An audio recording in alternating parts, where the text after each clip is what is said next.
Hello friends, કેમ છો?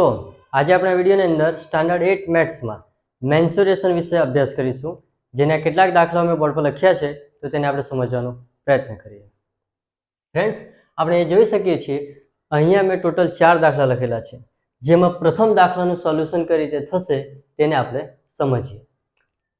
The area of trapezium is 400 centimeter square and the length of the parallel sides is 13 centimeter and 27 centimeter.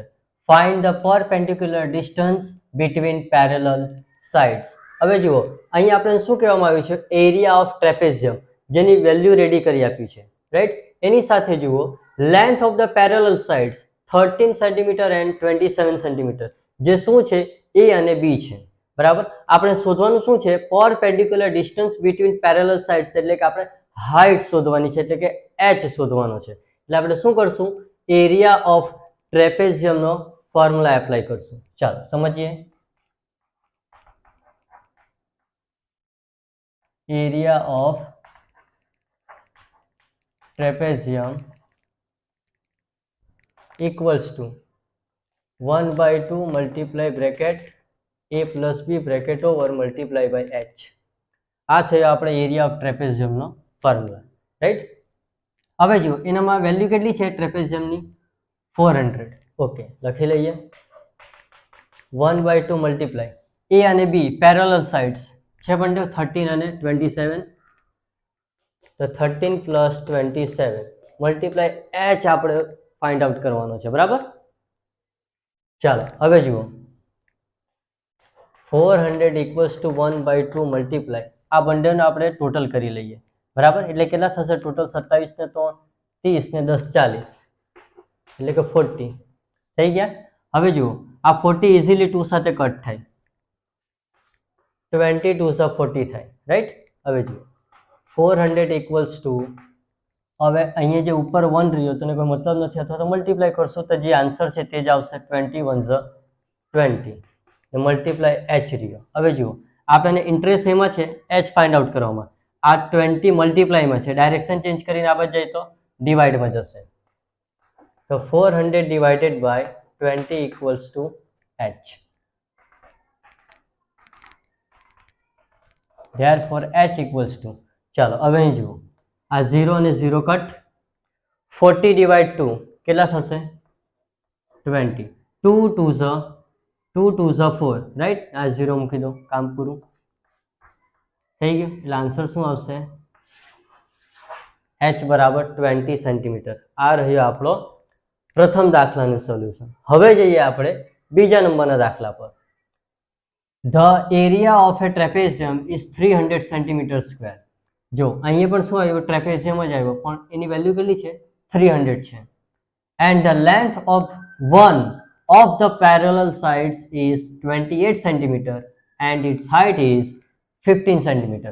હવે અહીંયા શું કીધું કે જે પેરેલલ સાઇડ્સ છે, કઈ પેરેલલ સાઇડ્સ? એ અને બી, તેમાં એક પેરેલલ સાઇડની વેલ્યુ આપણને આપી દીધી અને એ કેટલા છે? 28 છે. અને આપણને અહીંયા બીજું શું આપ્યું? હાઇટ આપી, એટલે કે એચ આપી દીધો. એટલે આપણે બી નો મેઝરમેન્ટ આપ્યો નથી, જે આપણે ફાઇન્ડ આઉટ કરવો પડશે, right? Find the length of the other parallel sides. ચાલો સમજીએ.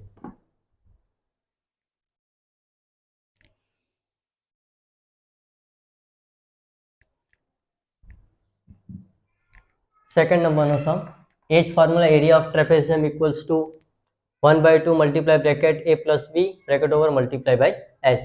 ચાલો કેટલા છે? 300 લખી લઈએ. 1/2 મલ્ટીપ્લાય, જેમાં a કેટલા છે પેરેલલ સાઇડ? એકની વેલ્યુ 28 પ્લસ બી આપણને આપ્યો નથી એટલે બેઠો કોપી, મલ્ટીપ્લાય એચ કેટલો રહેશે આપણો? 15. ચાલો અહીંયા સમજો. હવે અહીંયા જો 2 અહીંયા ડિવાઈડમાં 2 છે, તો આ બંનેની જે વેલ્યુ રહેશે ને, આપણે તો બંનેનો પ્લસ કરી દે તો ઇવન નંબર મળી જશે ને ઇઝીલી આપણે 2 હાથે એને કટ કરી લેતે. અથવા તો અહીંયા મલ્ટીપ્લાય 15 આપેલો છે, અહીંયા જો ઇવન નંબર રહેતે તો આપણે 2 ને એની સાથે ઇઝીલી કટ કરતે. પરંતુ આ તો ઓડ નંબર છે, જે કટ કરી શકાય તેમ નથી. કટ કરવું હોય તો થાય, પરંતુ આન્સર તમારો પોઈન્ટમાં જશે. પણ આપણે પોઈન્ટમાં જવું નથી, તો કઈ રીતે સોલ્યુશન થશે તે સમજીએ. 300 જોતા રહેજો અહીંયા. આ 2 ક્યાં છે? ડિનોમિનેટર એટલે કે ડિવાઇડમાં છે. ઇઝ ઇક્વલ ટુ ની આ સાઈડ આવે તો ડિવાઇડ છે, તો આ બાજુ આવશે તો મલ્ટીપ્લાય, રાઈટ.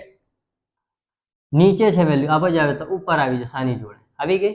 ઓકે, હવે બીજું જુઓ, અહીંયા 15 જેવું શેમાં છે? મલ્ટીપ્લાયમાં. ઓકે, મલ્ટીપ્લાય છે, ડાયરેક્શન ચેન્જ કરીને આ બાજુ આવે તો ડિવાઇડમાં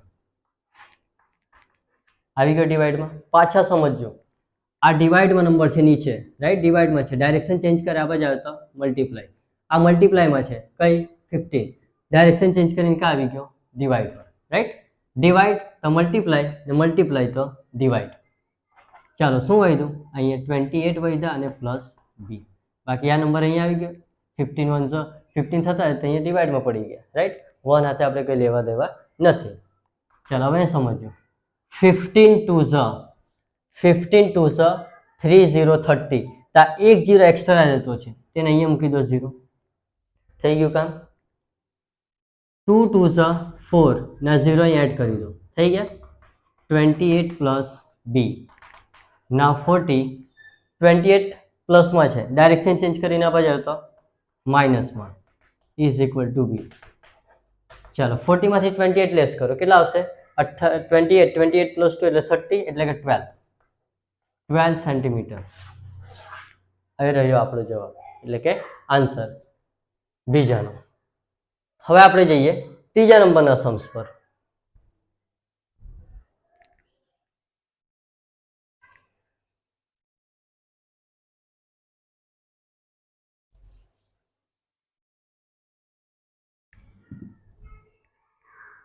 The lateral surface area of a hollow cylinder is 5000 centimeters square. It is cut along its height and formed a rectangular sheet of width 50 centimeter. Find the perimeter of rectangular sheet. ચલો અહીંયા આપણે find out શું કરવાનું છે? Perimeter of rectangular sheet એટલે કે perimeter of rectangle. અને perimeter of રેક્ટેંગલનો formula શું થાય? તો 2 બ્રેકેટ L પ્લસ બી થાય, રાઈટ. જેમાં આપણને L પણ જોઈએ અને B પણ જોઈએ. તો B માટે વિથ એટલે કે બ્રેથ આપણને આપી દીધો છે, લેન્થ નથી, આપણે લેન્થ ફાઇન્ડ આઉટ કરવાનો છે. ઓકે, ચાલો તો અહીંયા જે વસ્તુ આપી છે તેને આપણે સમજી લઈએ એટલે દાખલો આપણો ઈઝી થઈ જશે. શું આપ્યું છે? લેટરલ સરફેસ એરિયા છે કોનો? તો હોલો સિલિન્ડરનો. આપણે સિલિન્ડર જોયેલા છે અને જાણીએ છીએ. એનો ટોટલ એરિયા કેટલો કવર કરે છે? 5000 સેન્ટીમીટર સ્ક્વેર, રાઈટ. એટલે આખો સિલિન્ડરનો એરિયા કેટલો છે? 5000 સેન્ટીમીટર. અને એને કટ કરીને એને કાપતા છે. It is cut along its height, એટલે એની જેટલી હાઇટ છે, જેટલું મોટું છે તેટલો પૂરેપૂરો એ લોકો ભાગ કટ કરીને શું બનાવી દેતા છે? રેક્ટેંગલ. જેમાંનો એક મેઝરમેન્ટ એટલે કે એક માપ એટલે કે એક એની બ્રેથ કેટલી છે? 15. હવે આપણે થોડુંક દિમાગ લગાવીએ. સિલિન્ડર છે, સિલિન્ડરને આપણે એને કટ કર્યો એટલે શેમાં ટર્ન થઈ ગયો? રેક્ટેંગલમાં. હવે રેક્ટેંગલમાં ટર્ન થઈ એટલે એની બ્રેથ આપણને આપી દીધી, એની જે બ્રેથ છે તે આપી દીધી, પણ એની લેન્થ એ કોઈ ક્વેશ્ચન છોડી દીધા. તો અહીંયા આપણે જ્યારે આપણે એને સિલિન્ડરને કટ કરતા છે તે કયો ફોર્મ લેતો છે? રેક્ટેંગલનો. મેઝરમેન્ટ જે છે સિલિન્ડરનો તે ટોટલ હેમનો છે? એરિયાનો. તે એરિયાવાળો ભાગ જ રેક્ટેંગલમાં ટર્ન થાય છે. એટલે આપણે શું કરવાનું? Lateral surface area of hollow cylinder equals to area of rectangle. આ આપણે જ્યારે કરીશું ત્યારે એમાંથી આપણને L મળી જશે. સમજીએ. લેટરલ સરફેસ એરિયા ઓફ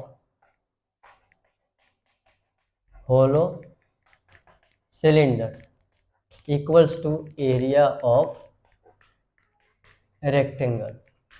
એટલે કે હોલો સિલિન્ડરનો જેટલો એરિયા કવર કરે છે તે પૂરેપૂરો ભાગ જ રેક્ટેંગલમાં ટર્ન થાય છે એમ. એટલે આપણે બંનેને ઇક્વલ કર્યું, જેથી કરીને એમાં બી નો આન્સર રેડી છે એટલે L આપણને તરત મળી રહી. ચાલો કેટલા છે total? 5000 equals to area of rectangle શું થશે? L multiply B. 5000 equals to L find out કરીને બેઠો. બી કેટલા છે? બ્રેથ 50. 5000 ચાલો મલ્ટીપ્લાય 50 આવા જાય તો ડિવાઇડમાં 50 is equal to L. L equals to ચાલો 0 0 કટ 500 ડિવાઇડ 5 5 1 5 5 1 5 ને આ બે જીરો એક્સેસમાં રહીએ ને વધારેના એટલે બે જીરો મૂકી દો એટલે કે ટોટલ કેટલા આવ્યા 100 સેન્ટીમીટર થઈ ગયો. હવે જો આપણે કાઢવાનું શું છે perimeter of rectangle. Perimeter of rectangle equals to 2 bracket L plus B. L for કેટલા 100, B એટલે કેટલા 50. ચલો એટલે ટોટલ થઈ ગયો 150. 152 છે ટોટલ 300 સેન્ટીમીટર. આ રહ્યો આપણો આન્સર. હવે આપણે જઈએ છીએ 4 નંબરના સમ્સ પર. 2 meter long road roller covers 17.6 meter distance during one revolution. Find its curved surface area. Okay 2 metre long છે એટલે આ તમારી થઈ ગઈ હાઈટ. ઓકે રોડ રોલર આપણે જોયેલા છે તે એનો શેપ કયા પ્રકારનો હોય સિલિન્ડરનો હોય રાઈટ. એટલે આપણે અહીંયા ફોર્મ્યુલા શેનો મારવાનો રહેશે CSA of cylinder equals to 2 pi r h. Okay સમજીએ.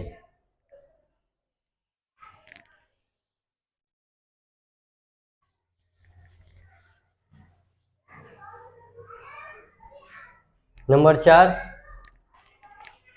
લખી લઈએ CSA of cylinder equals to 2 pi r h.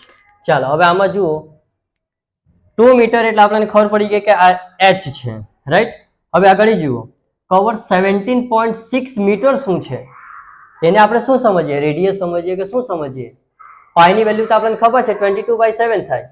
Radius અહીંયા આપ્યો નથી આપણને h આપણને આપી દીધો છે તો આ છે શું તો આપણે એક વસ્તુ જાણતા છે કે રોડ રોલર વાળો જ્યારે દાખલા આવતો હોય તો આપણે શું કરતા હોઈએ સર્ક્યુમફરન્સ ઓફ સર્કલ ફાઇન્ડ આઉટ કરતા હોઈએ અને સર્ક્યુમફરન્સ ઓફ સર્કલનો ફોર્મ્યુલા શું થાય 2 pi r થાય રાઈટ. એટલે આ જે તમારો જે મીટર જે છે 17.6 મીટર એ તમારી શેની વેલ્યુ છે તો 2 pi r ની વેલ્યુ છે એટલે કે સર્ક્યુમફરન્સ ઓફ સર્કલની. એટલે કે આનામાં 2 pi r મલ્ટીપ્લાય h એટલે કે આ થઈ ગયો તમારો C ઓફ સર્કલ એટલે કે સર્ક્યુમફરન્સ ઓફ સર્કલ જેની વેલ્યુ કેટલી છે 17.6 છે મલ્ટીપ્લાય h કેટલો હાઈટ તમારી તો 2 એટલે કે 2. ચાલો આ બંનેને આપણે મલ્ટીપ્લાય કરી નાખીએ 2 6 12 કેરી 1 2 7 14 14 પ્લસ 1 15 15 નો 5 કેરી 1 2 1 2 2 પ્લસ 1 કેટલા થઈ ગયા 3. હવે જુઓ પોઈન્ટ પછી કેટલા ડિજિટ છે 1 તો આપણે આ જે આન્સર આવ્યો ને તે એમાંથી લાસ્ટ ડિજિટ કટ કરી લેવાનો એક જ ડિજિટ એટલે અહીંયા કટ થઈ ગયો એટલે કે 35.2 કેવા તો ભાઈ મીટર સ્ક્વેર. આ રહ્યો આપણો આ ચોથા નંબરના દાખલાનો આન્સર. ફ્રેન્ડ્સ કંઈક આ રીતે આપણે ચારે ચાર દાખલાનું સોલ્યુશન સમજવાનો આપણે પ્રયત્ન કર્યો છે. ફ્રેન્ડ્સ જો તમને આ વિડીયો પસંદ આવ્યો હોય તો તમારા ફ્રેન્ડ સર્કલમાં વિડીયોને શેર કરવું, ચેનલને સબસ્ક્રાઇબ એન્ડ લાઇક કરવું. Thank you.